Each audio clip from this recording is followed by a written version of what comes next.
حضرت ابن عمر رضی اللہ عنہما سے روایت ہے کہ رسول اللہ صلی اللہ علیہ وسلم اسامہ بن زید، بلال اور اسامہ بن طلحہ بیت اللہ میں داخل ہوئے اور انہوں نے دروازہ بند کر لیا تاکہ لوگ رش نہ کریں۔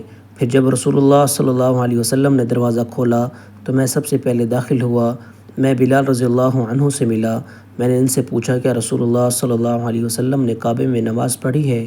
انہوں نے کہا ہاں، آپ نے اگلی صف کے بائیں طرف والے دو یمنی ستونوں کے درمیان نماز پڑھی ہے۔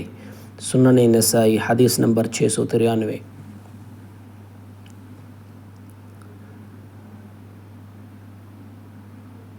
حضرت عبداللہ بن عمر رضی اللہ عنہما سے روایت ہے رسول اللہ صلی اللہ علیہ وسلم نے فرمایا، حضرت سلمان بن داؤد علیہ السلام نے جب بیت المقدس بنایا تو اللہ تعالیٰ سے 3 خصوصیات مانگیں۔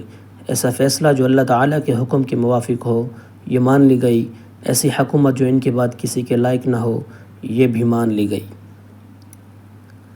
جب آپ مسجد بیت المقدس بنانے سے فارغ ہوئے تو یہ دعا مانگی کہ جو شخص بھی اس مسجد میں آئے اور اسے آنے پر نماز ہی نے ابھارا ہو تو اسے گناہوں سے اس طرح صاف کر دے جس طرح اس کی ماں نے اسے گناہوں سے پاک جانا تھا۔ سنن نسائی حدیث نمبر 694۔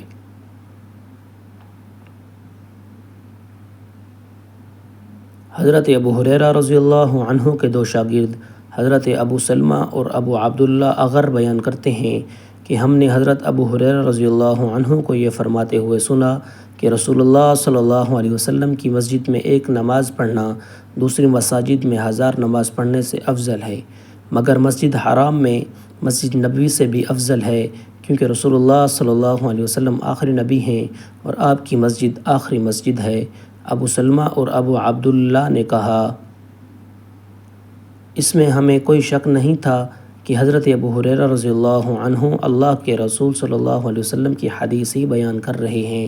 اس یقین نے ہمیں حضرت ابو ہریرہ رضی اللہ عنہ سے اس کی تحقیق کرنے سے روکے رکھا، حتیٰ کہ ابو ہریرہ رضی اللہ عنہ فوت ہو گئے تو ہم نے اس بات کا تذکرہ کیا اور ایک دوسرے کو ملامت کیا کہ کیوں نہ ہم اس بارے میں ان سے تحقیق کی، حتیٰ کہ وہ صراحتاً اس حدیث کو اگر انہوں نے اسے آپ سے سنا تھا رسول اللہ صلی اللہ علیہ وسلم کی طرف منسوب کر دیتے۔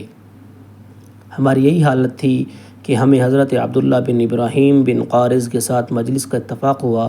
ہم نے ان کے ساتھ یہ حدیث اور اس کے بارے میں ہم سے ہونے والی کوتاہی کا ذکر کیا تو عبداللہ بن ابراہیم ہمیں کہنے لگے، میں گواہی دیتا ہوں کہ میں نے حضرت ابو ہریرہ رضی اللہ عنہ کو یہ فرماتے سنا ہے کہ اللہ کے رسول صلی اللہ علیہ وسلم نے فرمایا، میں آخری نبی ہوں اور میری مسجد کسی نبی کی آخری مسجد ہے۔ سنن نسائی حدیث نمبر 695۔ حضرت عائشہ رضی اللہ عنہا اور حضرت ابن عباس رضی اللہ عنہما بیان کرتے ہیں، جب اللہ کے رسول صلی اللہ علیہ وسلم کی وفات کا وقت قریب ہوا تو آپ اپنی چادر کبھی چہرے انور پر ڈال لیتے، پھر جب گھبراہٹ ہوتی تو اسے چہرے سے ہٹا لیتے۔